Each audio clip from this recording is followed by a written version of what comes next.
I'd like to do a quick demonstration on how to analyze a pedigree. Pedigrees are really useful for genetic research, specifically with a disorder. In this particular example, I was going to go over cystic fibrosis, which is a recessive genetic disorder.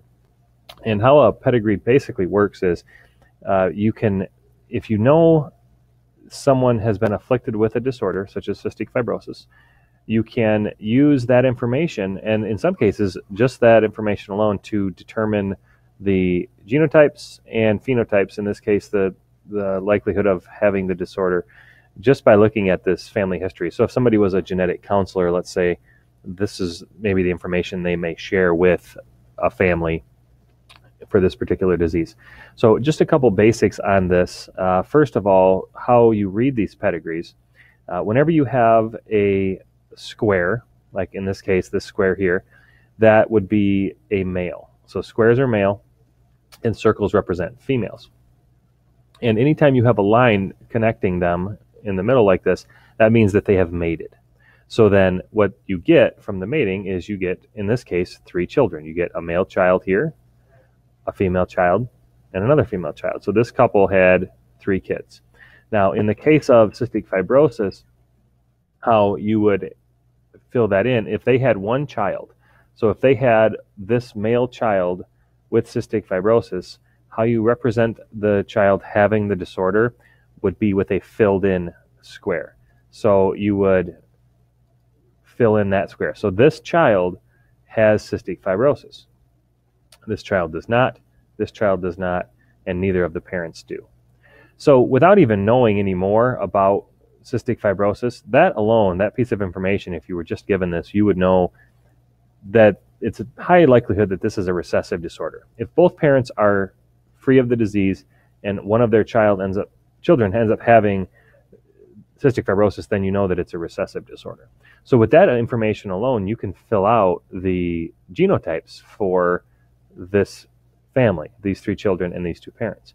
And the reason we know that is if it's a recessive disorder, then this child would have a genotype of little c, little c. Now we tend to choose in genetics the letter of the disorder, and since it's recessive, that's why I chose to use little c, little c. Now with that, you might ask the question, well, what are the parents then? Well, we know that 1 gene from dad had to be passed on to the son, and 1 gene from mom had to be passed on to the son. So that alone should tell you that the parents have to be a big C, little c. So they are heterozygous for that particular trait.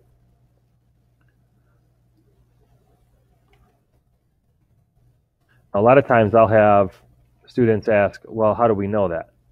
And the answer is, if this particular parent doesn't have the trait, well, then they have to have the big C gene or allele.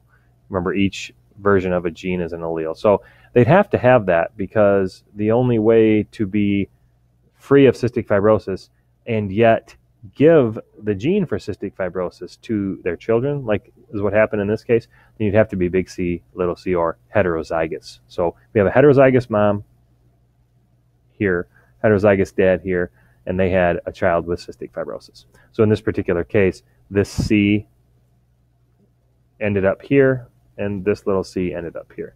Now, what about the other 2 children? Well, again, we can figure that since this girl doesn't have cystic fibrosis, well, then she has a big C allele because she doesn't have the disorder. And we can figure the same for this female because she doesn't have the disorder. Now, the other question remains, well, what about the rest? Is this female a heterozygous person free of cystic fibrosis, or a homozygous person free of cystic fibrosis? And the answer is, in this case, we really don't know. We do know that they don't have cystic fibrosis, but we don't know what genotype they have. So in this particular case, you can say that it could be a big C if this C gene from dad came down here, and this big C gene from mom came down here, then you'd have a big C child. But we just don't know. So what you can do is you can just put a big C slash big C little c, because we just don't know which one it is. Now, the real question that somebody sitting in front of a genetic counselor would have to ask, I guess, is, all right, so if I have cystic fibrosis and I have a child, what are the odds that my child is going to have cystic fibrosis? How is that going to be passed on? Well, in this particular case, it would all depend on the mother. If this son becomes a father and has children, so in this particular hypothetical situation, we say that they had 4 kids. And we're going to go ahead, I'm just going to go ahead and assign that this couple ended up having 1 child with cystic fibrosis. So to finish off the rest of this pedigree, we know again that this has got to be a little c, homozygous recessive, because they have the same alleles and they're both recessive because they ended up with cystic fibrosis. So now what about the rest of the family? Well, we know that if one of these children turned out to have cystic fibrosis, and again, remember, I just hypothetically assigned that. This is a hypothetical situation, and I said that they had a child with cystic fibrosis. Well, if that's the case, then that should be the only clue that you need to know. Again, you have to get 1 gene from mom, 1 gene from dad. So this son gave, obviously, a little c to their son here, right? So then the mom would have to be a carrier for that gene. She would have to have a little c in her DNA, because there's no possible way that they could have a son otherwise. And if you wanted to do a quick Punnett square to prove that, then you could do something like this. You could say, well, if this is the father, he has a little c and a little c, and if you cross them, we know that the mom is normal, so she at least has the big C gene. And if they ended up having a child with cystic fibrosis, then she'd have to be little c.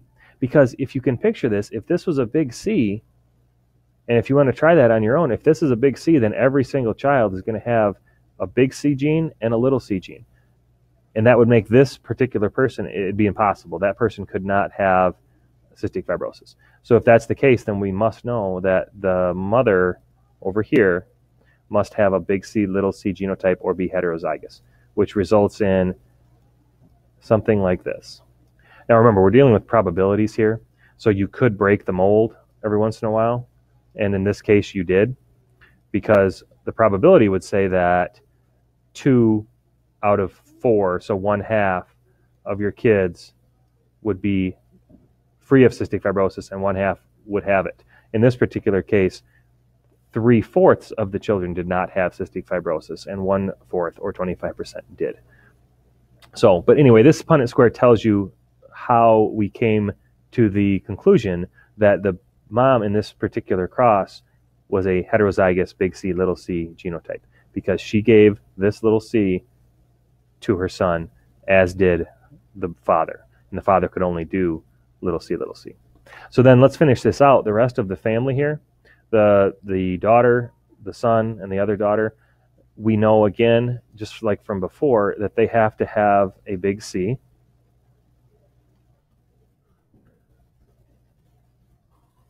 I'm just going to fill these all in here for a second, and then I will move them.